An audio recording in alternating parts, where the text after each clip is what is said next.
अस्सलाम वालेकुम everyone and welcome back to my channel. उम्मीद करती हूँ कि आप सब बहुत अच्छे होंगे और अल्हम्दुलिल्लाह मैं भी अच्छी हूँ। सो जनाब, आज हम बात करने वाले हैं बड़े एक हॉट टॉपिक पे, बड़े पॉपुलर टॉपिक पे, और आई थिंक ये सदियों से ही पॉपुलर रहा है क्योंकि हर कोई जानना चाहता है कि यूके में वर्क वीज़ा कितने का मिलता है। कोई कहता है 10,000 का मिलता है, कोई कहता है हमने 25,000 दिए हैं, कोई कहता है हमने 20,000 दिए हैं। सो वर्क परमिट से रिलेटेड हर बंदे की अपनी ही कहानी है, लेकिन सवाल यह है कि वर्क परमिट को लेने में कितना खर्चा असल में आता है, कितनी फ़ीस देना पड़ती है और किसको ये फ़ीस देना पड़ती है, जो अल्टीमेट कॉस्ट है वो आपको कितनी पड़ती है। और आज के ब्लॉग में मैं इस पर भी बात करूँगी कि लोग इलीगली और लीगली वर्क परमिट कैसे लेते हैं। दोनों टॉपिक्स पर मैं बात करूँगी। अगर आपको ये टॉपिक अच्छा लगता है तो आपने वीडियो पूरी सुननी है, और अगर आपको पूरा व्लॉग अच्छा लगता है, आपको इन्फॉर्मेटिव लगता है, तो आपने लाइक शेयर एंड कमेंट ज़रूर करना, अपना फीडबैक ज़रूर देना है। और अगर आपने मेरा चैनल नहीं सब्सक्राइब किया तो चैनल को सब्सक्राइब भी ज़रूर कीजिएगा। Thank you so much. So ये जानने से पहले कि वर्क परमिट की टोटल कॉस्ट क्या आती है, ये वर्क परमिट कितने का आपको टोटल पड़ सकता है, एक्सपेंसेस क्या आते हैं, इससे पहले ये जानना ज़रूरी है कि यूके का वर्क परमिट मिलता कैसे है। सो वर्क परमिट लेने के लिए आपको यूके के अंदर लीगली एक जॉब सिक्योर करना पड़ती है, और आपको सिर्फ जॉब ही नहीं सिक्योर करना पड़ती, आपको स्पॉन्सरशिप लेना पड़ती है अपने एम्प्लॉयर से। अगर आप यूके के बाहर से अप्लाई कर रहे हैं, लाइक आप इंडिया से अप्लाई कर रहे हैं या पाकिस्तान से अप्लाई कर रहे हैं या बांग्लादेश से अप्लाई करें, अगर आप किसी जॉब के लिए अप्लाई करते हैं और आपका एम्प्लॉयर आपको कहता है कि ठीक है हम आपको जॉब देंगे, तो उसको एक COS लेटर देना पड़ता है। उसके ऊपर ये लिखा होता है कि वो आपको इस जॉब के लिए स्पॉन्सर कर रहा है यूके के अंदर। अब क्वेश्चन ये है कि ये जॉब्स कहाँ होती हैं और आप कैसे अप्लाई कर सकते हैं। तो देखिए, जितनी भी स्पॉन्सर्ड जॉब होती है ना, ये ऑनलाइन अवेलेबल होती हैं, क्योंकि ज़्यादातर स्पॉन्सरशिप जॉब आपको बड़ी बड़ी कंपनीज ऑफर करती हैं, जो अपने आपको डिफरेंट पोर्टल्स पर रजिस्टर कराती हैं और वहाँ पर जाके अपनी जॉब्स पब्लिश करती हैं।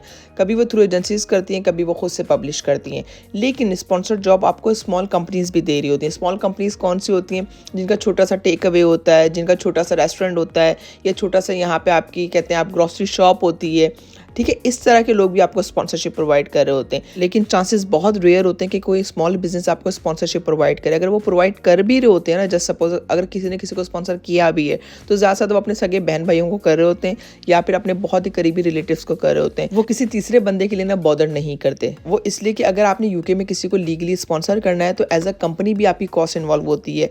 ना सिर्फ आपको कंपनी लीगली स्टैब्लिश करना पड़ती है, प्रॉपर डॉक्यूमेंटेशन करना पड़ती है, पेपर वर्क कंप्लीट रखना पड़ता है, आपको इवन गवर्नमेंट से लाइसेंस लेना पड़ता है जो आपको अलाउ करता है कि आप यूके में किसी को स्पॉन्सर करेंगे, और इसके अंदर भी कॉस्ट इन्वॉल्व होती है। और यही नहीं बल्कि आपने अपनी कंपनी का हर साल टैक्स पे करना होता है, और जिस इंसान को आप स्पॉन्सर कर रहे होते हैं उसका टैक्स भी आप पे कर रहे होते हैं। एंड मोर ओवर, अगर आपने किसी को स्पॉन्सर करना होता है तो आप 3 साल के लिए स्पॉन्सर कर रहे होते हैं या फिर आप 5 साल के लिए स्पॉन्सर कर रहे होते हैं। यूके के अंदर ज़्यादातर यही होता है, 3 साल या 5 साल। सो स्मॉल बिजनेसेस इतना बॉदर नहीं करते, वो बॉदर नहीं करते अपने आप को 5 साल के लिए इंगेज करने के लिए किसी के साथ। और इसके अलावा भी बहुत सारी लीगल फॉर्मेलिटीज़ होती हैं अगर आप किसी को स्पॉन्सर करना चाहते हैं यूके के अंदर। बट ये चीज़ें ना बड़ी कंपनीज़ के लिए आसान होती है, क्योंकि वो बड़े स्केल पर काम कर रहे होते हैं, बड़ी इन्वेस्टमेंट के साथ काम कर रहे होते हैं, टीम्स होती है उनके पास, पूरी पूरी मैनेजमेंट होती है चीज़ों को मैनेज करने के लिए, तो उनके लिए काम करना ना आसान होता है as compare to small companies. इसलिए स्मॉल कंपनीज बहुत रेयर होता है कि किसी को अपनी जेब से निकाल के स्पॉन्सरशिप प्रोवाइड करें। अच्छा, यहाँ पे मैं ये भी बताती चलूँ कि जो बच्चे यूके में पढ़ने आते हैं as a student, after they complete their degree, उनको भी स्पॉन्सर्ड जॉब चाहिए होती है। वो भी स्पॉन्सर्ड जॉब सिक्योर करते हैं तो ही यूके में रह पाते हैं और फिर PSW सिक्योर करते हैं। सो यूके में लीगली रहने के लिए और काम करने के लिए आपके पास अगर नेशनलिटी नहीं है तो आपको यहाँ पे जॉब तो चाहिए ही चाहिए। काम करने के लिए आपको एक ऐसा एम्प्लॉयर चाहिए जो आपको स्पॉन्सरशिप प्रोवाइड कर सके। सो लेट्स एज्यूम कि अगर आप यूके के अंदर स्पॉन्सर जॉब सिक्योर करने में कामयाब हो गए, तो अब आपकी जेब से कितना पैसा लगेगा, कितना एक्सपेंस आप करेंगे। सो स्किल्ड वर्कर वीज़ा के लिए आपको 2 तरह की फ़ी पे करना पड़ती है। एक आपके पास होती है वीज़ा एप्लीकेशन फ़ी और दूसरी आपके पास होती है IHS की फ़ीस। अच्छा, जो वीज़ा एप्लीकेशन फ़ी है ना, वो 719 से लेके 1500 पाउंड के दरमियान है, डिपेंडिंग ऑन योर सर्कमस्टांसेस। वो इसलिए कि हो सकता है आप 5 साल के वीज़े के लिए अप्लाई कर रहे हो सकता है आप 3 साल के वीज़े के लिए अप्लाई कर रहे हो सकता है आपकी जॉब शॉर्टेज ऑक्यूपेशन लिस्ट का पार्ट ना हो सकता है आप यूके के अंदर से अप्लाई कर रहे हो, यूके के बाहर से अप्लाई कर रहे हो, तो ये फैक्टर आपकी ना वीज़ा फ़ी डिसाइड करते हैं। लेकिन ये फीस आपको 719 से लेकर 1500 पाउंड के दरमियान ही पड़ती है, इससे ज़्यादा नहीं होती। और जो दूसरी फ़ी है वो IHS की फ़ी। IHS आप समझ लीजिए आपकी हेल्थ इंश्योरेंस है जिसकी आप एडवांस पेमेंट करके आते हैं, और ये फ़ी आपको एडवांस में भरना पड़ती है। अगर आप 3 साल के लिए आ रहे हैं तो 3 साल के एडवांस पेमेंट, अगर 5 साल के लिए आ रहे हैं तो 5 साल के एडवांस पेमेंट। जो इस वक्त IHS फी है वो है 624 पाउंड, लेकिन 6 फ़ैब के बाद ये फीस इंक्रीज हो जाएगी और ये हो जाएगी 1035 पाउंड पर ईयर। अगर आप 3 साल का वीज़ा लेते हैं तो 1035 पाउंड इंटू 3, और अगर आप 5 साल का वीज़ा ले रहे हैं तो 1035 पाउंड इंटू 5। और जो ये फ़ी है ये पर पर्सन फ़ी है, ये एज ए फैमिली फ़ी नहीं है। मतलब अगर आपके साथ आपके स्पाउस आ रहे हैं या आपके डिपेंडेंट्स आ रहे हैं तो उनकी आप वीज़ा एप्लीकेशन फ़ी भी सेपरेट पे करेंगे और उनकी IHS फ़ी भी सेपरेट पे करेंगे। अच्छा, कुछ लोग IHS फ़ी से एग्जाम भी होते हैं, जैसे कि नर्सिस हो गए, डॉक्टर्स हो गए, केयरर हो गए, या फिर आप कह लें सोशल वर्कर्स हो गए, ये लोग IHS फ़ी से एग्जाम्प्ट होते हैं। सो अगर आप केयर वर्कर वीज़ा पे UK आ रहे हैं या फिर एज अ डॉक्टर यहाँ पे आ रहे हैं तो आप पे IHS फ़ी अप्लाई नहीं होती, आपने बस वीज़ा एप्लीकेशन फ़ी देनी होती है अपनी। अच्छा, कुछ केसेस में ऐसा भी होता है जब आप हाईली क्वालिफाइड होते हैं और बहुत एक्सपीरियंस होते हैं, बहुत स्किलफुल होते हैं और कंपनी आपको अपना एज अ की एम्प्लॉयर देख रही होती है, उसको लगता है कि यार आप में बहुत पोटेंशियल है, तो वो कंपनी आपको रिटेन करने के लिए, आपको यहाँ बुलाने के लिए आपकी वीज़ा फ़ी भी पे कर देती है, आपकी IHS फ़ी भी पे कर देती है। Even some time big companies like KPMG या डिलाइट हो गई, ये आपकी एयर टिकट्स भी पे कर देती हैं। सो जनाब, ये तो था लीगल तरीका UK आने का, जहाँ पे आप वर्क परमिट सिक्योर करते हैं, स्पॉन्सरशिप जॉब सिक्योर करते हैं, आप अपनी IHS फ़ी पे करते हैं, अपनी वीज़ा एप्लीकेशन फ़ी पे करते हैं और आप UK आ जाते हैं।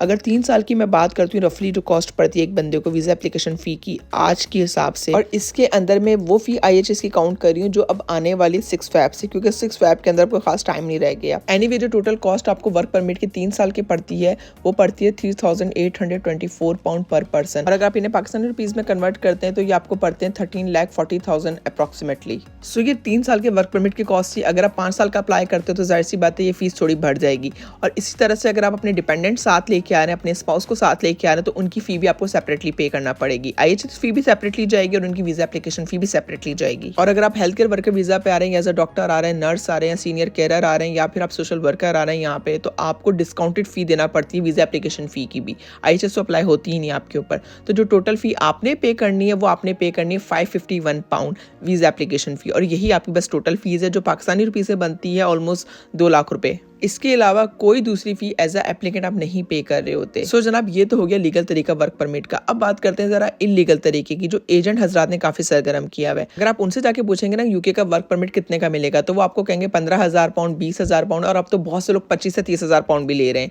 तो जितना उनका मुंह खुल सकता है वो उतना खोल कर आपसे मांगते हैं पैसा। अब बात करते हैं कि अगर ये UK बुलाते हैं लोगों को, मतलब इतने पैसे लेने के बाद बुलाते हैं, तो उनको कौन काम दे रहा होता है, कहाँ वो जाते हैं, कौन उनको CS लेटर इशू करता है, और ये पैसे किसकी जेब में जा रहे होते हैं। तो जनाब, दुनिया के हर मुल्क की तरह UK में भी बड़े स्कैमर्स भरे पड़े हैं, और ये वर्क परमिट वो लोग दे रहे होते हैं जिनके अपने काम है। जैसे यहाँ पे किसी का छोटा सा बिजनेस है, कोई किसी का ऑटोमोबाइल का है, किसी का यहाँ पे गैरेज है, किसी का हार्डवेयर की शॉप है, किसी का अपने यहाँ पे रेस्टोरेंट है, तंदूर है, जो भी है, जिनकी कंपनी रजिस्टर्ड है, ये लोग निकाल के वर्क परमिट दे रहे होते हैं। ये काम की गारंटी नहीं देते, लेकिन आपको वर्क परमिट इशू कर रहे होते हैं। 25,000 से 30,000 पाउंड जो ले रहे होते हैं, इन पैसों में उस एजेंट का भी शेयर होता है और उस मालिक का भी शेयर होता है।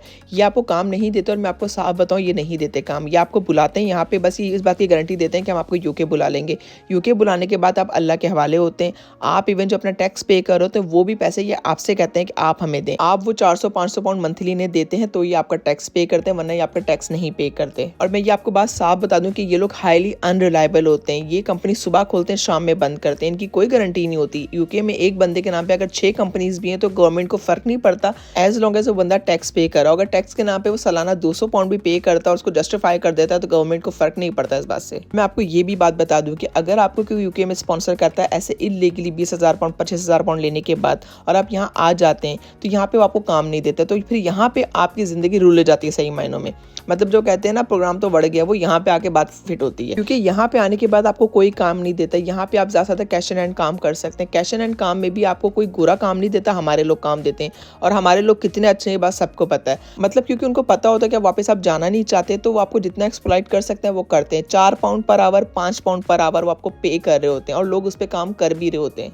और एक और बात, अगर ये वर्क परमिट जो आपको इशू कर रहे होते हैं, इलीगली जो इशू कर रहे होते हैं पैसे लेके, अगर ये अपनी कंपनी बंद कर देते हैं, और अगर ये कंपनी जस्ट सपोज आपको 3 साल का वर्क परमिट दिया उन्होंने और 1.5 साल के अंदर बंद कर देते हैं, ये साल के अंदर बंद कर देते हैं, तो उनकी कंपनी बंद होने के साथ ही आपके पास सिर्फ 2 महीने का टाइम होता है कि उसके अंदर आपने अपना न्यू स्पॉन्सर ढूंढना है। अगर आप अपना न्यू स्पॉन्सर उस 2 महीने के अंदर नहीं ढूंढते, 2 महीने जैसे ही गुजरते हैं आप इस मुल्क में इलीगल हो जाते हैं। इसका मतलब है कि इस मुल्क में लीगली रहने के राइट्स आपके पास खत्म हो चुके हैं। ना आप यहाँ पे रह सकते हैं, ना आप यहाँ पे काम कर सकते हैं, बल्कि आपको अपने मुल्क वापस जाना पड़ेगा। और आप क्योंकि इलीगली आए होते हैं, तो आप किसी का दरवाजा भी नहीं खटखटा सकते कि आप गवर्नमेंट को जाके इनकी कंप्लेन कर दें, क्योंकि आपने ऑलरेडी पैसे दिए होते अपनी जेब से। और आप इनकी अगर कंप्लेन कर भी देते हैं, उनके खिलाफ जो एक्शन गवर्नमेंट लेती है वो लेती है, लेकिन आपको पहले जहाज में बिठा के आपके मुल्क वापस भेजती है। और यहाँ पे जो हेल्थ केयर का स्कैम है पॉपुलर, वो तो किसी से ढका छुपा नहीं है, जहाँ पे लोगों ने रातों रात अपने केयर होम्स खोले हैं, लोगों को बुलाया है बाहर मुल्कों से, यहाँ बुलाने के बाद ना उन्हें काम दिया है, ना उन्हें कंप्लीट आवर्स दिए हैं। लोग अपनी पूरी पूरी फैमिलीज लेके आए, बट फैमिलीज लाने के बाद ना उनके पास खाने के लिए पैसे, ना सर छुपाने के लिए जगह है, ना ही उनके पास काम अवेलेबल है, बल्कि वो फूड बैंक्स पे जिंदा है, फूड बैंक्स के बाद लाइन लगा के खड़े होते हैं खाना लेने के लिए। और यही सारी रीजन है जिसकी वजह से ना केयर होम वर्कर वीजा पे अब काफी ज्यादा सख्ती कर दी गवर्नमेंट ने कि अगर आपका CQC रेगुलेट नहीं होगा केयर होम तो आप यूके आ ही नहीं सकते। बट एनीवे जनाब, मैंने आपको दोनों तरीके बता दिए, इलीगल भी और लीगल भी। याद रखिएगा, लीगल तरीके में ज़्यादा कॉस्ट नहीं इन्वॉल्व है। अगर आप हाईली क्वालिफाइड हैं, अगर आप पढ़े लिखे हैं, अगर आप स्किलफुल हैं, अगर आप एक्सपीरियंस हैं, तो आपको यहाँ पे जॉब मिल जाती है। लेकिन अगर आप इलीगल तरीके से आते हैं तो आप, अगर दूसरे दिन ही वो कंपनी बंद हो जाती है, कोई गारंटी नहीं आपको देता कि यार आपकी जॉब सिक्योर है या नहीं है, या आपको काम भी मिलेगा यहाँ पे नहीं मिलेगा। सो जनाब, किसी पे भी अंधा भरोसा ना करें और अपनी हलाल की कमाई किसी के हाथ में देने से पहले सोच समझ के दें, क्योंकि अगले को तो हराम की कमाई लग चुकी है मुंह पर, लेकिन आपका हलाल का कमाया पैसा एक दफ़ा हाथ से गया तो दोबारा कभी हाथ नहीं आएगा। और मेरा मशवरा तो हमेशा ये रहता है कि प्लीज़ इलीगल तरीक़ों से दूर रहा करें, सब्र करें, मेहनत करें, पैसा जोड़ें, लेकिन लीगल तरीके से आएँ, लीगल काम करें, ताकि आपको कभी भी ये डर ना हो कि यार आज ये कंपनी बंद हो जाएगी, कल ये कंपनी बंद हो जाएगी। एनीवे, इसी नोट के ऊपर आज का ब्लॉग एंड करते हैं। इंशाल्लाह ताला नेक्स्ट ब्लॉग में आपसे फिर मुलाकात होगी। तब तक अपना बहुत ख्याल रखिएगा, मुझे दुआ में याद रखिएगा। टेक केयर, बाय बाय, अल्लाह हाफिज़।